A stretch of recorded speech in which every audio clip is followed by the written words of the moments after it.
Thank you, Bledden. Welcome back to Titanic Belfast for MTech Europe 2021, the second day. And it's an absolute honour now to welcome from our sister city of Boston, to welcome Kenneth Chen, a co-founder of Moderna.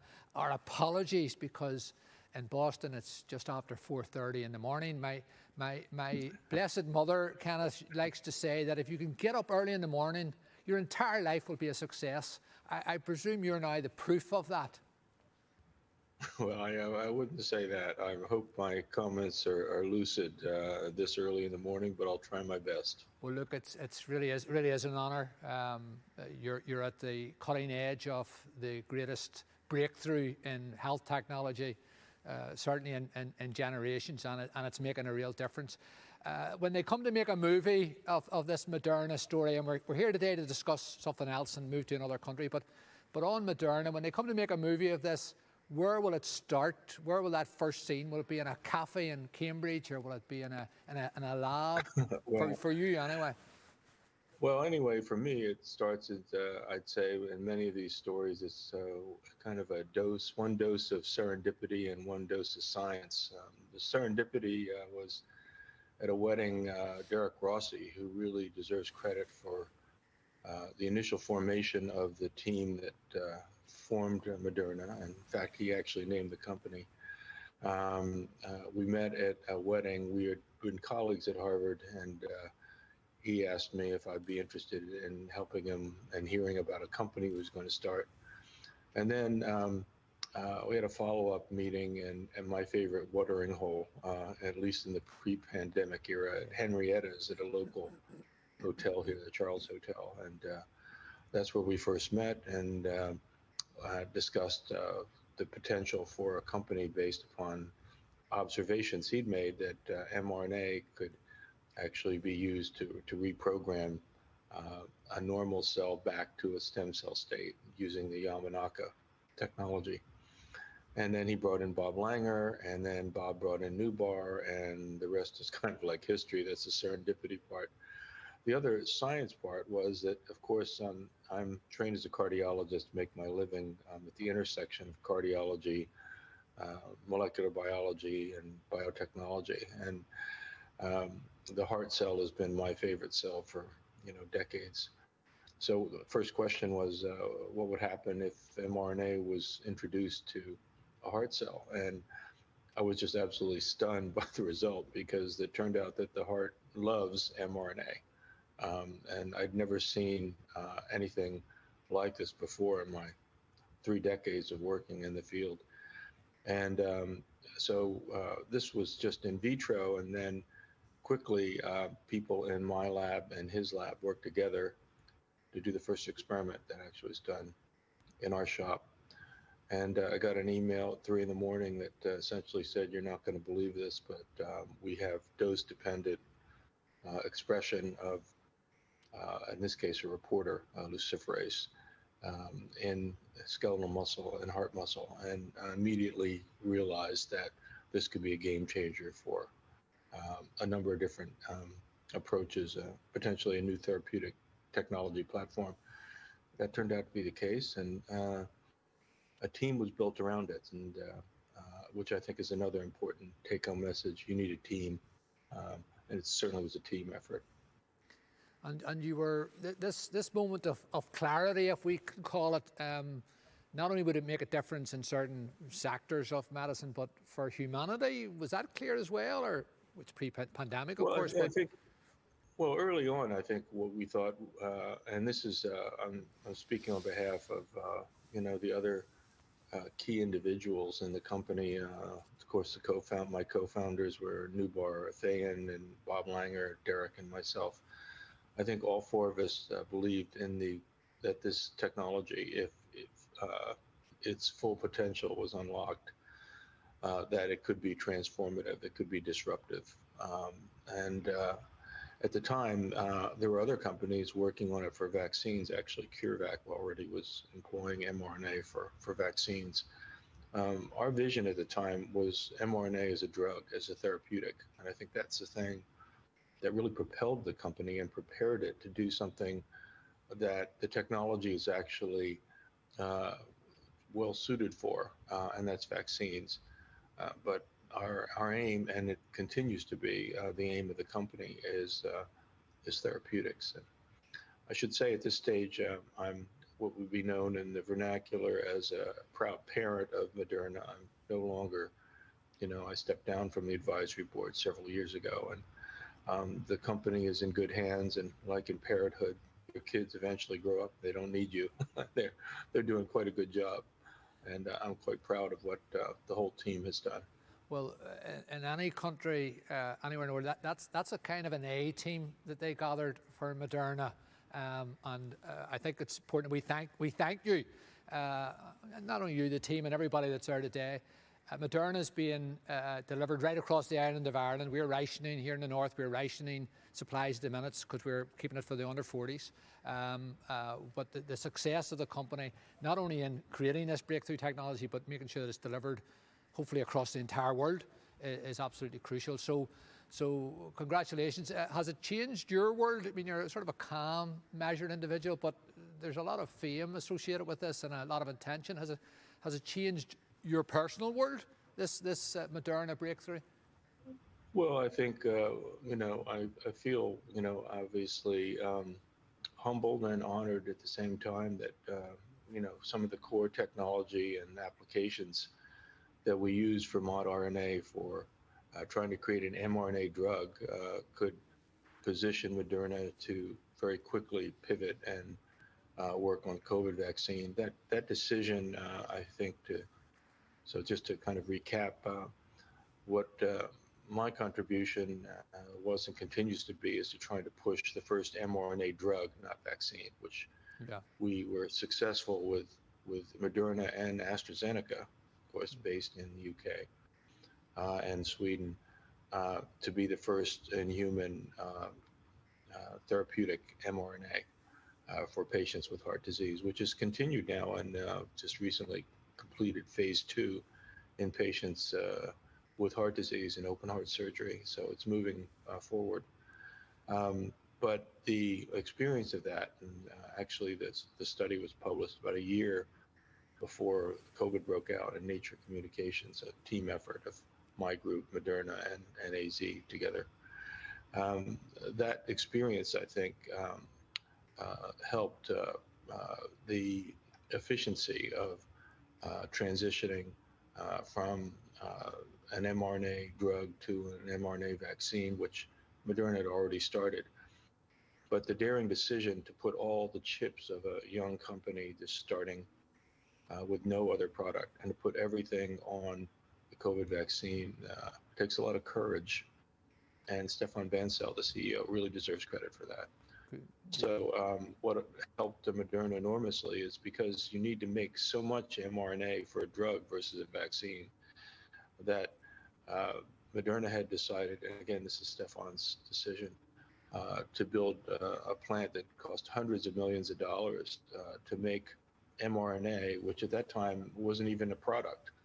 So which young company with no product would start to make a manufacturing facility costing hundreds of millions before the product was approved? But that capability and that scalability really helped Moderna to respond to this crisis. And so there were a number of decisions pre-COVID that were made. And of course, Moderna was working feverishly, hundreds of individuals working on every aspect of mRNA, from the payload itself, optimizing it, to the lipid nanocarriers, lipid nanoparticles that are used to deliver it to its clinical regulatory applications. So they were in excellent position to do this, and they executed it. Well, look, we're very much still in the middle of this pandemic. We're in Belfast Premier Building with no audience. The reports from Australia, even from America, we're certainly not out of the woods by any means, but I do hope by MTAC 2022, and we'll have to bring you over, but hopefully we'll see more applications of mRNA and other areas of medicine.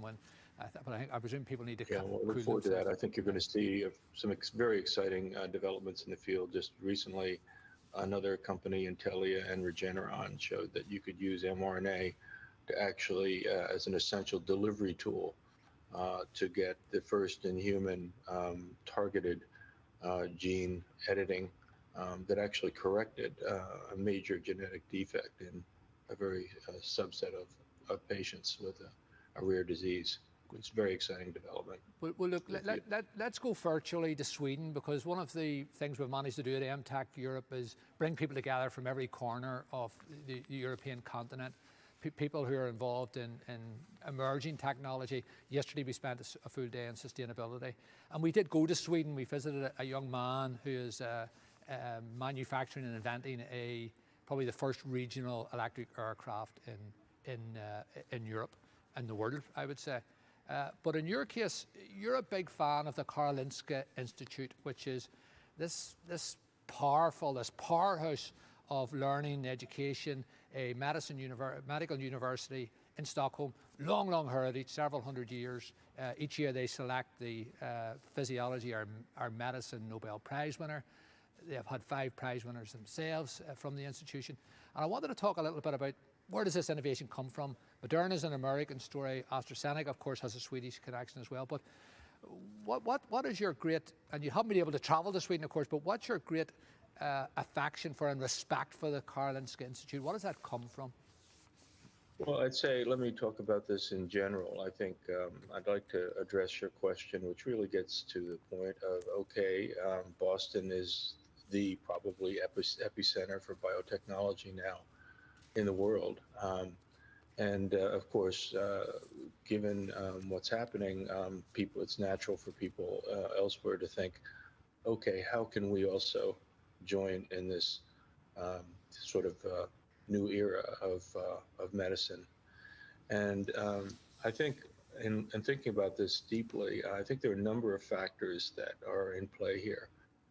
There are macroeconomic factors, and I think the first one that I would point out is that I think the average public person's viewpoint of a technology that changes their life, I think if you'd asked individuals pre-COVID, they would say it was IT, of course, the internet, iPhone, etc. And that's pretty clear. But after COVID, I do think you'd find a substantial number of people to say biotechnology changed their life. And I think that public perception is very, very important. And it's a perception that I think is shared by the investment community. I've never seen the kind of capital inflows into the field of biotechnology as we see now. When Moderna started out, it was one of the handful of unicorns in biotechnology. Now there's fistfuls, many every week there seems to be another new unicorn in the area. So the environment has changed. That's one. And with that, of course, then the question is, what other regions could support biotechnology clusters? And this is, in thinking about this a few years ago, I realized that Sweden actually has several advantages where it could support a biotechnology cluster. So let me give you my reasoning. Wherever there's strong IT, there's usually strong biotech in the United States. Sweden is extremely strong in IT. It arguably has one of the strongest IT environments and ecosystems for a country of its size of only 10 million people. Spotify, Skype, Ericsson, Instagram was started there. It's just a sampling of what's happening. The fintech movement, actually, a lot of it could be traced back to Sweden. Strong private equity, EQT is one of the leading private equity groups in the world, and let alone in Europe as well. And then there are growing med techs like Bactiguard in Sweden.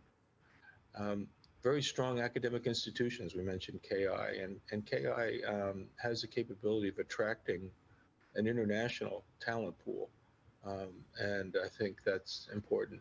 It's largely English speaking. Obviously, many of the people in Stockholm can speak many languages, but I found myself that English is widely used everywhere, particularly at KI. And of course, English is the language of science and technology.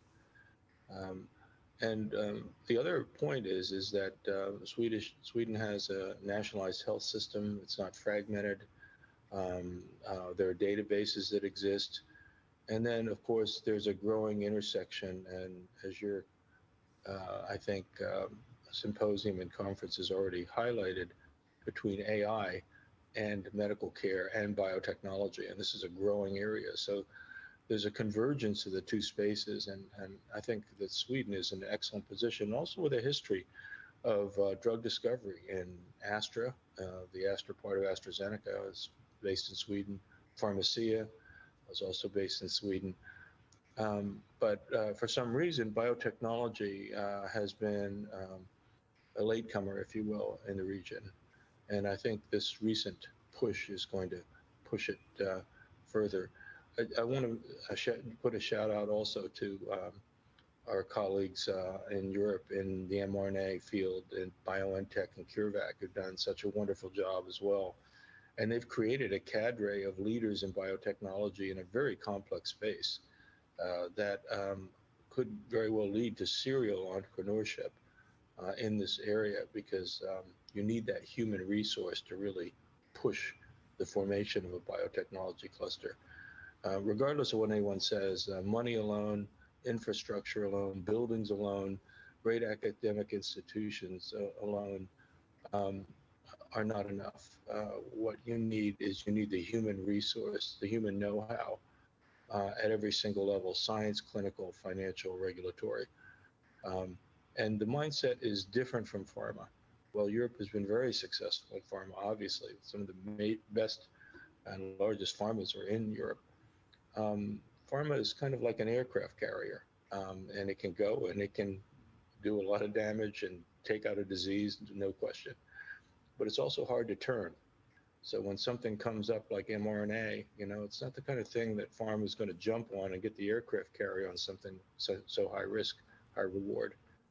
And it's the more agile, I think smaller units like biotechnology is built for, that can capture the opportunity in this area. And you're going to see novel partnerships, obviously, between the two.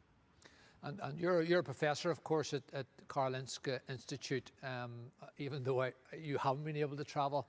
And for me, it has been, we're very proud of our universities here, but there is almost like it's another level, with all due respect to our universities here, when you see what the Karolinska Institute has done. But you believe that even this journey can be accelerated if there was to be more clustering of biotechnology around the institute? Absolutely. I think that this is really one of the critical areas that I think needs to be addressed. And so what's interesting is that if you look at the origin of a lot of the major breakthroughs, they have largely been in academia, and then they get translated or transferred into the private sector and then move forward. The speed of which, and the challenges are relatively obvious in that. But in the United States, there's kind of like a little bit of a firewall between the two because of conflict of interest. And that conflict is ethical, it's regulatory, but it's also financial. Universities expect to be rewarded for the scientists that they brought in and have nurtured and have provided support for, and that are leading to the formation of these multi-billion-dollar companies like Moderna, which you could say spawned out of MIT and Harvard, right? And so in Europe, I think there's a chance, an opportunity to rethink this relationship and actually form interactive centers that in real time can work together jointly. And I think this could be particularly those that are receiving public support. Because that's what the public wants to see. They want to see biotechnology in their neighborhood. They want to have access to these most recent advances very, very early before, they're widespread, which I think mRNA technology is an example of. But to do that, you have to make an investment. And that's the key point here. But it needs to be wisely invested. And I just want to say one thing: the most important resource, human, and human. You want to invest in people. And that starts with education and the infrastructure, breeding an entrepreneurial atmosphere and culture, ecosystem in academia. People in the private sector aren't the bad guys. People in academia are not just, mouse doctors, if you will. You need to, build that culture, that ecosystem.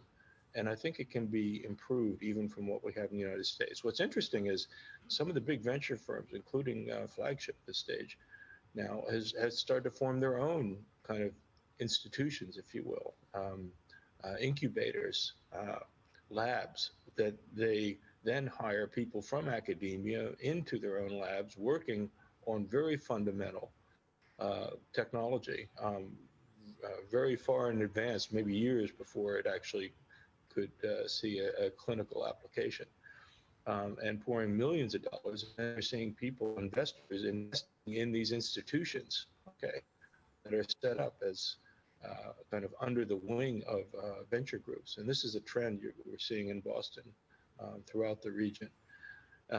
But in Europe, why couldn't those be integrated in some way in a unique fashion with biotechnology out of the gate? And I think there's some opportunities there. Well, and that would be fascinating. One of the interesting things that I've taken from our last 24 hours is across Europe, there's great respect for science. And I think that's true of Boston, the life sciences capital of America. Not always true of America in terms of leadership, respect for science, but hopefully we're in a better and brighter place today. But it seems to me that America's number one in the world for entrepreneurship, without a doubt. But there seems to be a culture in Sweden that is very conducive to this research, this development. Is that the government? I mean, there's only 10 million people in Sweden, all of Sweden, just a little bit bigger than New York. Is the culture different in Sweden? Well, it's let me put it this way. When I first came there, I thought to myself, I thought I knew the country, but I actually didn't. And reflecting back, I'd have to say it's the most entrepreneurial, socially minded country I've ever seen. I wouldn't say socialist, because it certainly isn't socialist, it's quite capitalist, actually. And but there's a very strong social safety net. And of course, that is another feature of Europe, I think, which is important. That people accept that the government's responsibility is to provide you with a social safety net.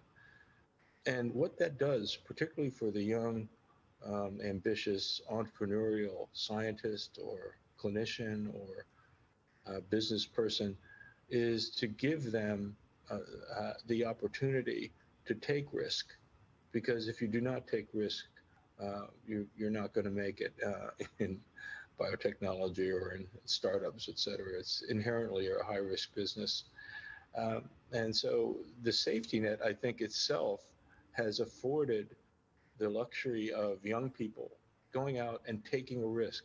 And no, maybe it won't work, but if you don't take that risk, one thing's for sure, you're not going to get the upside. You won't get it, the society won't get it, the region won't get it. This is something that I feel very strongly about, is that we need to encourage our young people to be willing to take on risk, not to jump off cliffs, but to get the training so they can recognize where opportunities are and are worthy of taking a risk because the reward is so great. Well, look, Kenneth, it's been an honor and a privilege to speak with you. Thanks for giving up so much of your time so early in the morning. Just before we leave, I'm very fortunate. I got to sign the Sister City Agreement with Marty Walsh when he was mayor, going on to greater things. But it's a big Irish-American city over there. Those Irish-American guys, they made space for you, okay, to get on with your work, because they tell me they control everything over there in Boston. Well, let me put it this way. As I may have mentioned previously, I married into an Irish family. My wife's maiden name is Donovan, Megan Donovan. I think there's probably a million Megan Donovans in Ireland, and maybe half as many in Boston. And her family actually has relatives in Ireland now, I think. And forgive me if I mispronounce these names, but Roscommon, Ballyvaughan, Leitrim, are some of the areas. Kilcarney are some of the areas where she still has relatives. And Well, of course, I have a nickname in the family. I'm known as Kenny O'Chen, and my 1.5-year-old and 5-year-old. My wife said I get to choose the last name, but she gets to choose the first name. So the 5-year-old daughter, her name is Griffin Maeve McTurnan Chen, and the wow. 1.5-year-old little guy is named Xavier Declan Donovan Chen. And my father-in-law also graduated from Harvard and was a big figure at Harvard, Joseph Francis Xavier Donovan. And so I'm quite steeped in Irish culture. And also want to just say one other thing. I think that the entire region of Ireland, Northern Ireland, has incredible potential in this field, and I'd love to see it blossom. Well, look, thank you very much for those kind words. You're certainly linked into Ireland there. The next time you come, we'll bring the entire extended Donovan and O'Chen families to Belfast. So Kenneth, go have a nap. Thank you for joining us, and congratulations, and thank you for all you've done. Thank you. Okay. Good luck. Okay. Take care. Good luck. Thank you. Good morning.